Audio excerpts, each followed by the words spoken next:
হে hi everyone, আমার আরও একটি ব্লগে তোমাদের সবাইকে ওয়েলকাম।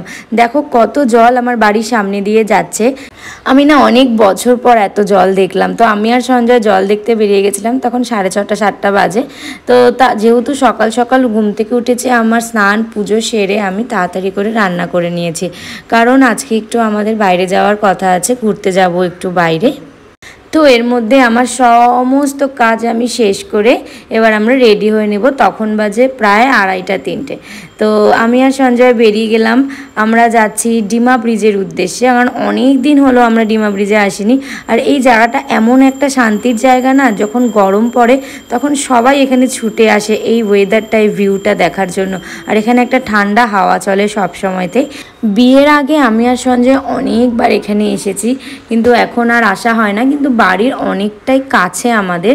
আলিপুর যেতে গেলেও আমাদের এই রাস্তা দিয়ে যেতে হয়, কোচবিহার যেতে গেলেও আমাদের এই রাস্তা দিয়ে যেতে হয়। কিন্তু অ্যাকচুয়ালি কি আমরা সবসময় এই রাস্তাটাই ক্রস করি, কিন্তু অনেক দিন হলো এখানে দাঁড়িয়ে আমরা সময় কাটাইনি। তো আজকে আমরা সময় কাটাতেই এসেছি এক্স্যাক্টলি, সেই জন্য আর বেশি ফটোস ভিডিও ক্লিক করা হয়নি। তো এর মধ্যে আমরা চলে এসে এখানে চায় সুত্তাই আরি বলে একটা দোকান আছে, খুব সুন্দর চা বানায়। তো এখানে আমরা চা খেয়ে এবার বাড়ি চলে যাব। বাড়ি গিয়ে দেখি ছন ওর মাকে অনেক জ্বালাচ্ছে।